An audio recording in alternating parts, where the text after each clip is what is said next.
following the very disturbing breaking news on the Russian invasion of Ukraine. I want to bring in CNN Scott McLean. He's on the Ukrainian-Polish border right now. Scott, what are you seeing? Well, basically everyone that we've talked to has told us some version of the same story, and that's that they simply did not think that Russia was going to invade their country. They woke up this morning and obviously realized that they were very, very wrong. They put their things in a bag, grabbed their children, and took a taxi or took a train or bus or however they could get to the border. Where we are, this is a pedestrian crossing, so people are crossing here on foot. Some people are going in the other direction to Ukraine.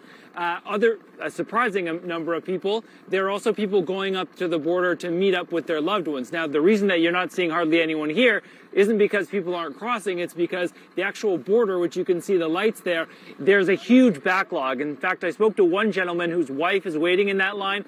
She has been there for 4 hours in the cold. It's about 30 degrees, freezing cold here. And she says she still has a little less than half a mile to go before she actually gets to the place where the Ukrainians will stamp her exit stamp, and then she'll come through the Polish side of the border. Here's how one other woman described the situation to us earlier. Poland control, we cross for 2-3 minutes, but Ukrainian, it really looks like hell, because I don't know, a lot of kids, and for me now for border, it's almost women with kids, and a lot, and I am seeing like people be stay all night, because then we left, it's you cannot to see where it's finished. So the reason that there are so many women with children, we now know, Wolf, is because Ukraine is not allowing men between the ages of 18 and 60 to leave the country, though we're trying to get some clarification because we did speak to one Ukrainian man who told us that he was 26 years old and had just crossed the border. Now, the Polish authorities say that they had been ready for this influx of people. We haven't seen them until just recently when they've been bringing these buses. One of them actually just left. But they're passing out these leaflets and basically says that if you're Ukrainian and if you're crossing the border, you will be allowed inside the country. And then it gives directions to some resource centers where those buses are actually taking them. There's 8 dotted up around the border, up along the border. And then they're going to be sent elsewhere where if they don't have a place to stay, the Polish authorities will provide one to them. And one other point, Wolf, and that's that people in Poland here, they're worried as well. The last few towns that we drove through on our way to the border here, they all had very long lines at all of the gas stations, not because Polish people think that the Russians are going to invade, but there is just so much uncertainty about the situation right now, Wolf. Certainly is. All right, Scott, be careful over there. Scott McLean on the border between Poland and Ukraine. I want to dig deeper right now with retired U.S. Army General David Petraeus, the former commander of the U.S. Military Central Command, former CIA director as well. General, thank you so much for joining us. As you know, Ukraine is now facing another night of Russian assault by land, air, and sea. The U.S. is warning that all evidence, in their words, all evidence suggests Russia will encircle the capital of Kyiv. What are you watching for as this war, General, unfolds?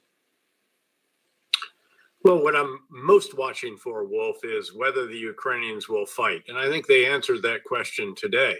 The airfield that you discussed in the discussion with your other reporter, that actually apparently has been contested. It is not secure for further air assaults tonight by Russian forces.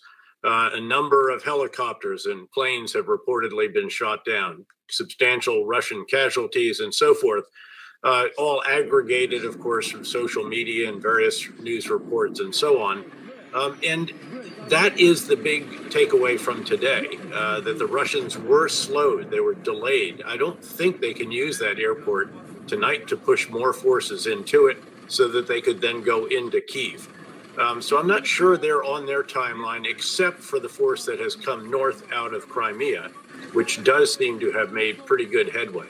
No major cities taken today. Only real objective has been Chernobyl, and I'm sure that wasn't heavily contested. So that's what I'm looking at today. And I think this really drove home what a lot of us have said, and that is that this is an enormous country. Yes, Putin did well against Georgia, Chechnya. You know, he basically destroyed Grozny to save it. And yes, he stabilized Syria and so forth. But this is a very, very big country, a very large population. and a population that seems determined to resist. And even the statement by President Zelensky that you discussed earlier, that is quite significant. He's not fleeing the capital. He knows he's target number one. And of course, what Vladimir Putin most wants to do is to replace him with a pro-Russian regime leader. We just heard from President Zelensky, General, that by his count, 137 Ukrainian soldiers have now been killed during these first hours of this war. What's your reaction to that? Well, that's a terrible loss. And of course, today is just a terrible day in general for not just for Ukraine, but really for democracy as well. This is an assault, not just on Ukraine, but one on democracy. So, but clearly that loss is tremendous. And even by our standards, say in the really tough days of the surge in Iraq, in a single day, to lose what we lost, I think, in our worst month. So it tells you the intensity of the fighting. But apparently there have been substantial Russian losses as well. And as I mentioned, aircraft shot down and armored vehicles also destroyed. Again, Ukrainians will overwhelm the Russians will overwhelm the Ukrainian forces. There's no question about that. The question was, how much could they be delayed? How much would they pay for this? And then how difficult will it be for them to start to control major population centers? That's going to be the real challenge. That is manpower intensive, soldier intensive. And I just don't see those numbers, even in this 190,000 force, after you take out all the others other than the infantry that are going to be so important for that task. The Ukrainian President Zelensky, just ordered a general military mobilization. He's banning all Ukrainian male citizens 18 to 60 years old from leaving the country. The Ukrainians told you the strategy is to make their country, and I'm quoting you now, like a porcupine, difficult for Russia to digest. How do you assess the Ukrainian response so far? Well, again, I think it has been quite resolute. Again, this is one day and a lot of rhetoric prior to this. I've been to the front lines in the Donbass, and I heard very determined soldiers. But again, it's different when the bombs start to drop. I heard the Ukrainian parliamentarians at the Munich Security Conference, where they said, yes, they will fight. And this seems to convey that kind of very determined spirit, which is all important. This is really what counts. And if they want to make life very, very difficult for the Russians, there's an awful lot that they can do. Yeah, there's an enormous fear this fighting in Ukraine, this war in Ukraine could escalate and move beyond the borders of Ukraine as well. General David Petraeus, let's continue this conversation. Thank you so much for joining us. Thanks, Wolf.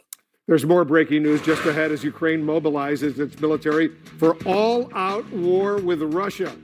U.S. troops are also on the move. Thousands are being moved from the United States to Europe right now.